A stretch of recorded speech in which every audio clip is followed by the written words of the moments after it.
Namaste. Welcome, beautiful souls. Welcome to Taurus 2, the middle decan of Taurus. And this is a time that we also honor the Sabbath of Beltane. On the left is the Weaver from Carolyn Hillier's Weaver's Oracle. This one's entitled Rain, Weathered Woman of the Brimming Bowl. And instead of reading from Carolyn Hillier's words as I did to you at the last Sabbath card, I thought I would share with you a little bit from the We Moon Journal 2026. This is written by Jennifer Pratt Walter, Garden of Beltane. Early morning, the fertile daylight blooms as song sparrows praise the sun, these hours teeming with the making magic of earth. Again, cottonwood buds fill the air with wild perfume. Their scent is a breath of honey-sweet potential, and no matter my age, my heart skips and sings. Amid spring's swelling promise, the substance of my soul fills with unspeakable longing. Beloved Mother Earth, so many springs have smiled on my face, asking, angling, softening. Again, Beltane's garden sprouts in the shimmering soil, opening me again into possibility's womb. Young Medusa singing among her awakened serpents. Aphrodite lifting her gown of flowers with a smile. Artemis stroking the newborn fawn. And I was struck as I reflected on the few pieces of writing for Beltane around this time of year, the number of words that coincided with Carolyn Hillier's beautiful prose in the Weaver's Oracle. This particular poem speaking to the magic of this time of year. And there was something about these other reflections here that really seemed to bring it all together, and how dominant the element of water is, and how important the element of water is to bring energy to that which we have planted in the first astrological sign of the year. If you don't have the We Moon Journal, one of the things that brings me the greatest joy with this journal is the poetry, the prose, and of course the art. It just fills my heart. And so today, Weathered Woman of the Brimming Bowl takes the place of Weathered Woman of the Twisted Hazel, and I begin to create my altar for Taurus 2. The deck on the table is the Czech version of the Shadowscapes Tarot, illustrated by Stephanie Puimunla. And I was drawn to pull out this particular deck because of the Suit of Pentacles and the minors that we are going to be looking at as I discuss Taurus 2. And I wanted to look at these corresponding cards as well too. Here we have the Hierophant, a wise old tree. I really love the light that is emanating here at the top of the Hierophant's staff. This is the King of Pentacles, firm and steady, commanding, a powerful green man. And on the far right is the Empress, the card representing Venus, the ruler of Taurus season. And I love how she weaves and creates this beautiful wreath of butterflies.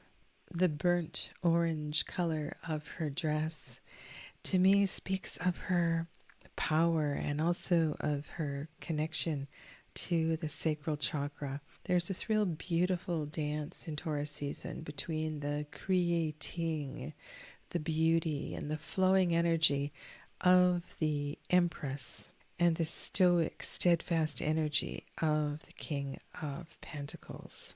And so in Taurus 2, we transition from the Five of Pentacles to the Six of Pentacles. The Five of Pentacles was ruled by Mercury, represented by the Magician, And here in this decan, we have the energy of the High Priestess, the moon.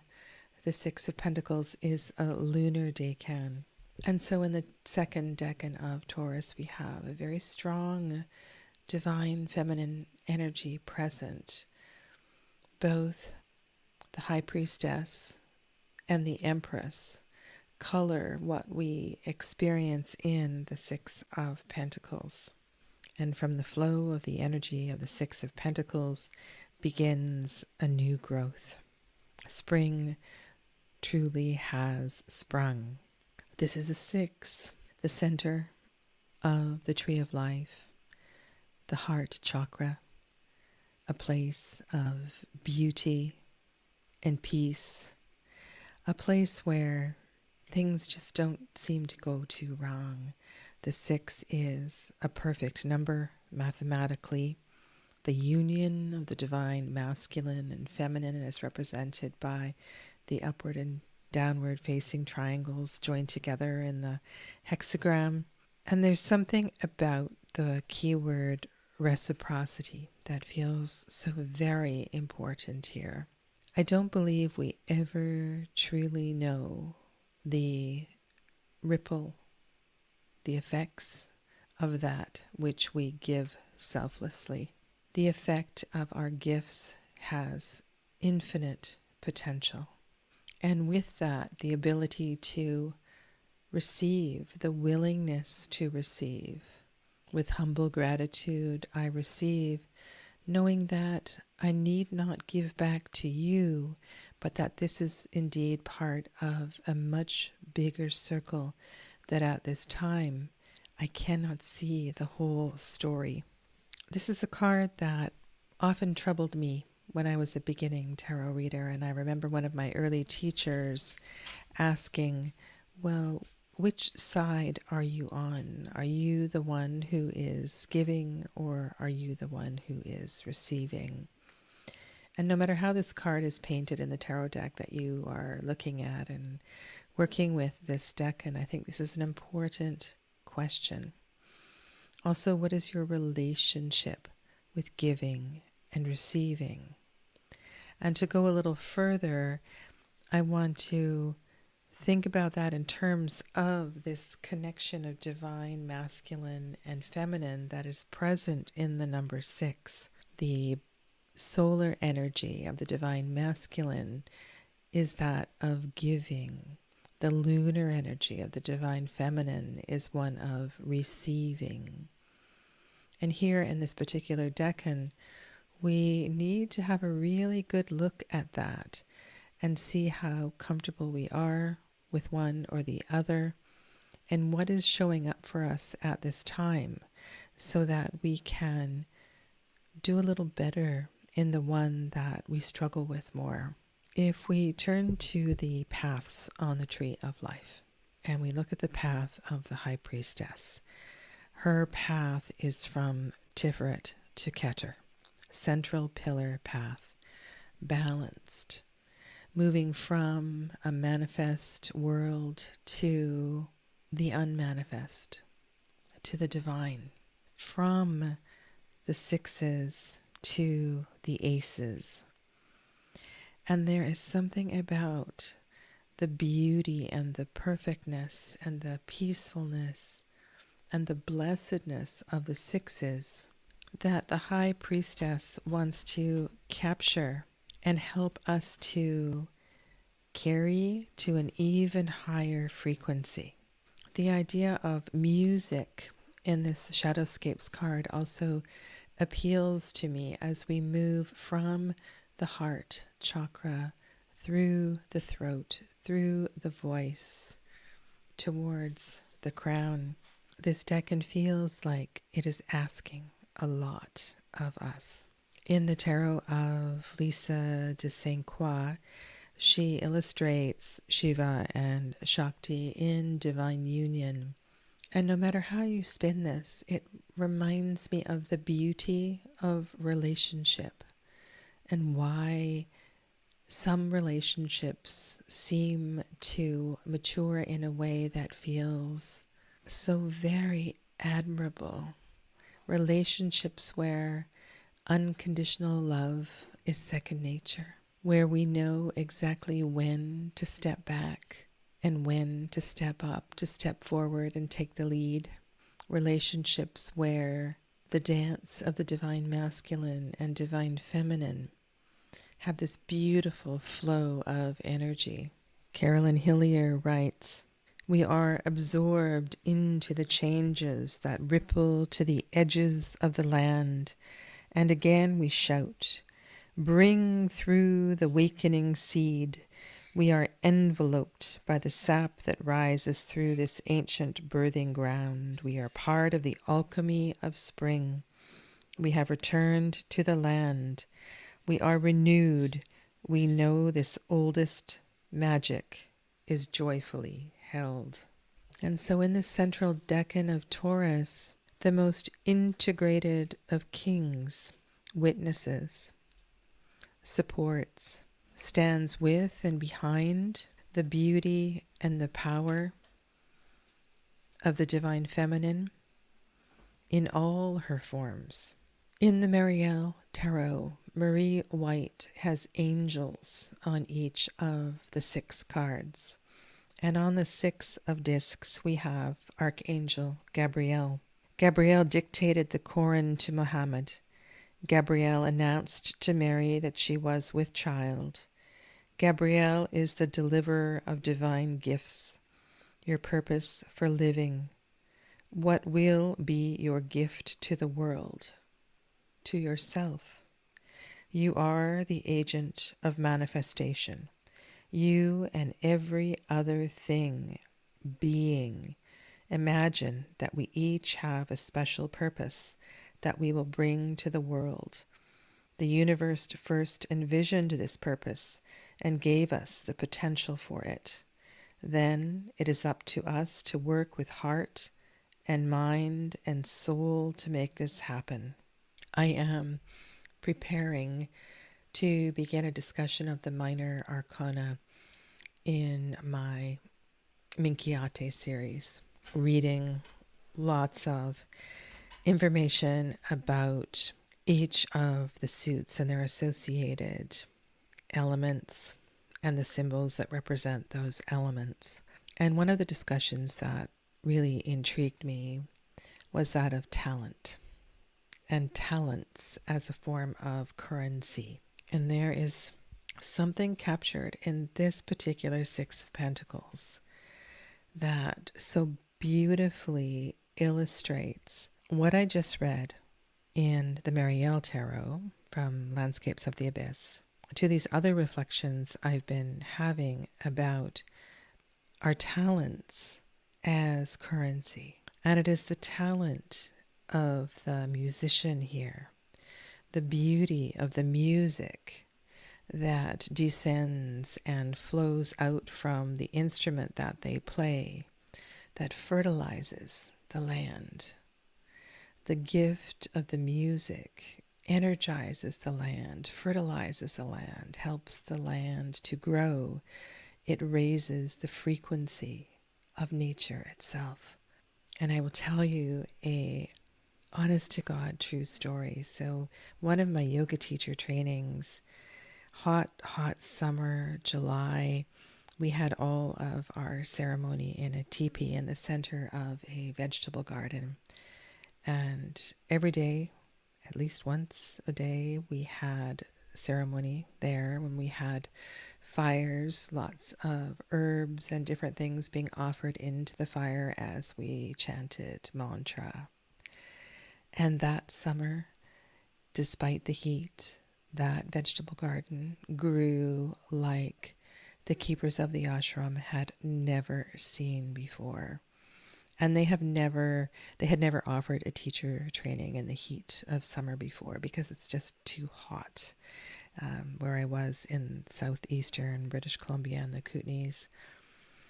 But it was the frequency of the talents, the frequency of the gift of mantra, the frequency of the energy and the ceremony that helped to cultivate and create the most incredible of vegetable gardens.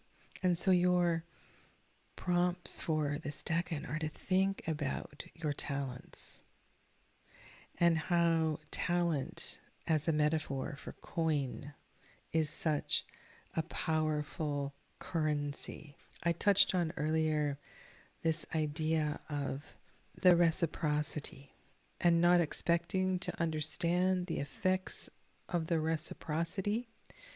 It's the act itself of the giving that begins this beautiful cycle. And you can see here how both the High Priestess and the Empress are in this act of moving energy, sharing their energies to aid the process of creation. Whatever your talents may be, vocalization, writing, there is something here as well about the word. And I'm just thinking about this connection between Archangel Gabriel and the voice, the music, the sound that is emanating in this particular card. And the fact that the High Priestess moves from the heart space up through the throat to the crown chakra, that line of energy, that path on the tree, her path on the tree of life. There is a principle where if we take time to purify our throat chakra through the energy of a clear, open, compassionate heart, then our voice has the power to act or to move energy so that which we speak becomes reality. And I'm sure you've read or heard of things like this, and I'm thinking of the yogic principle of Vak, V-A-K.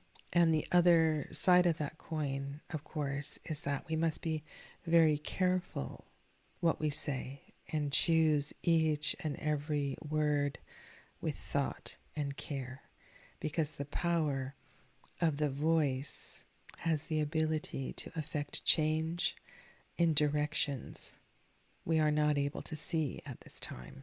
In the center is the Lionsgate Tarot, and on either side is the Tarot of Lisa de Saint Croix. Another interesting reflection in this particular decan is the decan ruler of the moon, which is represented by the High Priestess, and the Hierophant as the card that is designated for Taurus in the tarot. And I really like this combination of Hierophant and High Priestess in this particular deck. And I'm sure you have some where you can look at Pope and Popess, others where there is a kind of beautiful conversation between these two cards. In the Tarot of Saint Croix, we're looking at different traditions, different spiritual energies, and yet the gift, the depths, the power of the teachings in both of these traditions, and I want to say amalgamated, synthesized traditions, is so incredibly powerful. And where would we be without either of them?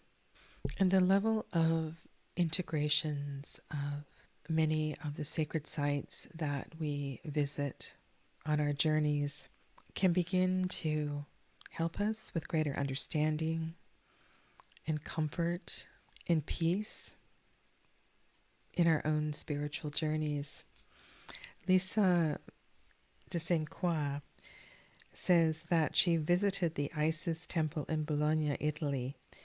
The original old columns remain, but it transformed into a Knight Templar temple and then into a Catholic basilica. A grate covers access to the ancient underground river, and people still throw coins down as if offering to Isis.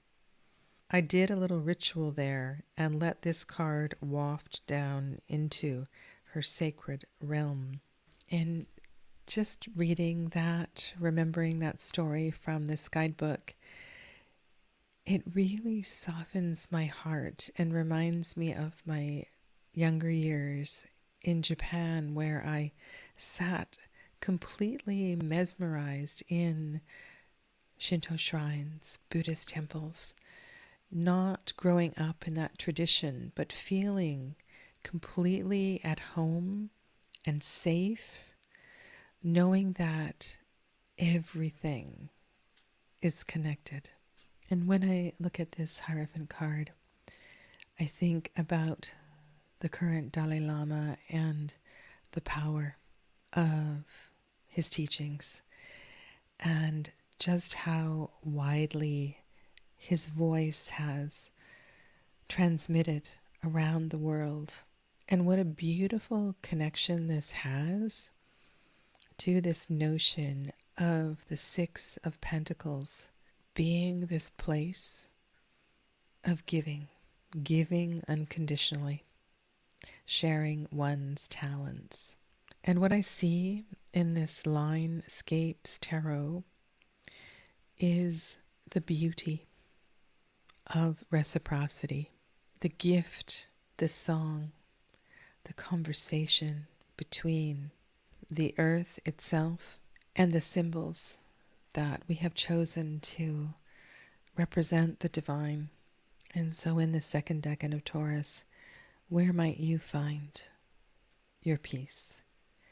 And how might you create your peace through your own gifts so that you truly feel this connection of silver and gold, blue and red, divine masculine and divine feminine?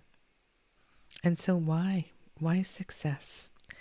Success is the most common keyword in the Golden Dawn correspondences for this particular decan.